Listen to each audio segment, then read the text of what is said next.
दोस्तों आज के डेट में कुत्ता काटने पर यानी डॉग बाइट के बाद एंटी रेबीज के कितने इंजेक्शन लगवाना जरूरी है।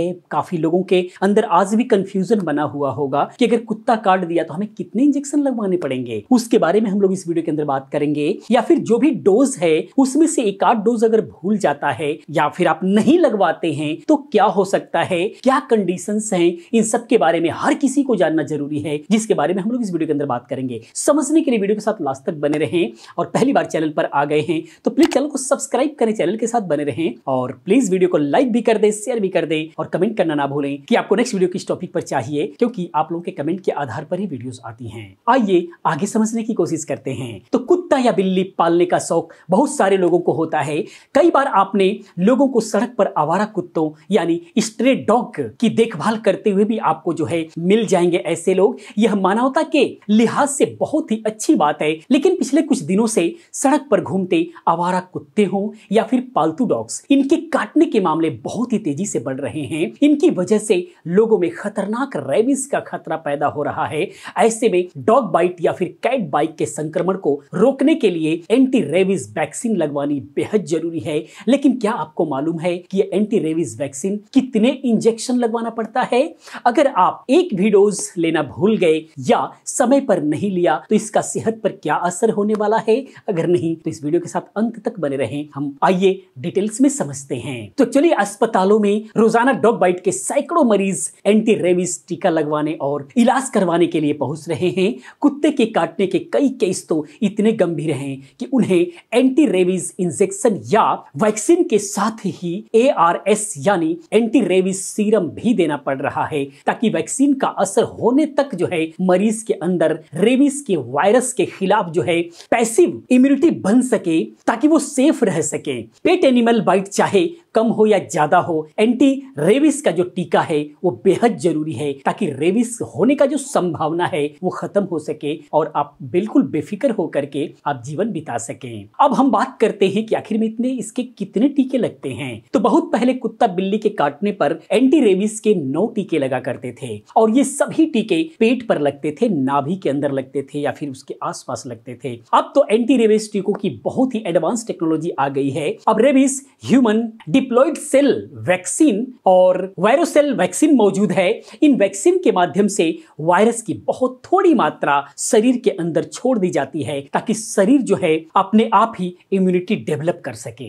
तो अब हम बात कर लेते हैं कि आखिर में अब जो है पेट के बदले अब हाथों में इंजेक्शन क्यों लगने लगा है, पेट में अब क्यों नहीं लगता। तो एक्चुअली ये वैक्सीन 2 तरह से लगती हैं, इंट्रामस्कुलर यानी हाथ की मांसपेशियों के अंदर और इंट्राडर्मल यानी स्किन की एक लेयर के अंदर। इनमें भी इंट्राडर्मल वैक्सीन ज्यादा प्रभावी है, क्योंकि यह कम मात्रा में दी जाती है और उतना ही असर करती है जितना इंट्रामस्कुलर वैक्सीन। मान लीजिए किसी को 1 ml इंट्रामस्कुलर वैक्सीन दी जाती है, लेकिन अगर किसी को 0.1 ml इंट्राडर्मल वैक्सीन दी जाती है और ये दोनों हाथों पर दी जाती है तो वह भी उतनी ही इम्यूनिटी बनाती है जितना कि इंट्रामस्कुलर वैक्सीन। यानी इस वाली वैक्सीन को जो है लोग ज्यादा बेहतर मानने लगे हैं। इसके साथ ही यह सभी से सस्ती भी होती है, इसके प्रति डोज लागत भी बहुत ही कम पड़ती है। यह भी एक बहुत बड़ा कारण बन जाता है। तो हम बात करते हैं कि ये जो डोज है वो कितने दिन में पूरा होता है, कितने दिन के अंदर हमको लगवाना होता है, कितने इंजेक्शन लगवाने होते हैं। तो फिलहाल एनिमल बाइट्स पर जो वैक्सीन दी जाती है वे पहले दिन से लेकर के 28 दिन के बीच में दी जाती है। यानी इंट्रामस्कुलर वैक्सीन की 5 डोज दी जा रही है आज के डेट में। ये डोज काटने के तुरंत बाद फिर तीसरे दिन, फिर 7वें दिन, फिर 14वें दिन और उसके बाद जो है फिर 28वें दिन पर जो है दी जाती है। वहीं फिलहाल अस्पताल में दी जा रही एंटी रेबीज इंट्राडर्मल वैक्सीन की 4 डोज दी जाती है। इसकी डोज के अंदर 0 यानी उसी दिन लगेगा, फिर तीसरे दिन लगेगा, 7वें दिन और उसके बाद जो है फिर 28वें दिन पर जो है दी जाती है।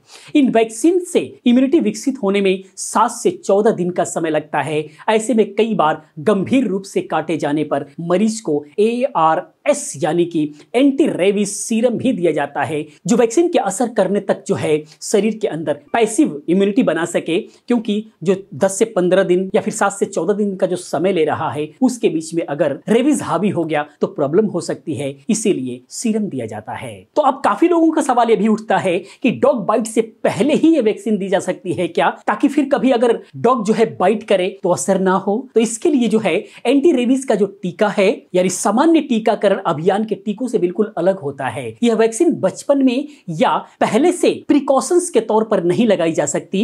एंटी रेबीज वैक्सीन सिर्फ कुत्ते, बिल्ली, बंदर आदि जानवरों के काटने के बाद ही लगाई जाती है। वैक्सीन लगने के बाद यह वायरस के खिलाफ रोग प्रतिरोधक क्षमता को बढ़ाती है। तो अब हम बात करते हैं अपने उस सवाल पर कि यानी अगर हम पूरी डोज नहीं लगाते हैं तो क्या हो। तो एक्चुअली कई बार लोग डॉग बाइट के बाद पहला या फिर दूसरा टीका तो बिल्कुल लगवा ही लेते हैं, लेकिन उसके बाद भूल जाते हैं या फिर अस्पताल नहीं पहुंच पाते हैं। हालांकि ऐसा कम ही होता है। आमतौर पर एंटी रेबीज वैक्सीन की पहली, दूसरी और तीसरी डोज में पर्याप्त इम्यूनिटी बन जाती है। अगर घाव कम है और अगली डोज नहीं भी लगवाई तो कोई नुकसान होने वाला नहीं है। यहां तक कि खुद डॉक्टर भी मरीज की हालत देखने के बाद चौथी डोज के लिए मना ही कर देते हैं अगर सुधार हो गया है तो। लेकिन हां, अगर जानवर के काटने के बाद वैक्सीन लगवाते ही नहीं है तो वह बहुत बड़ा नुकसान आपके लिए हो सकता है, बहुत बड़ा घातक हो सकता है।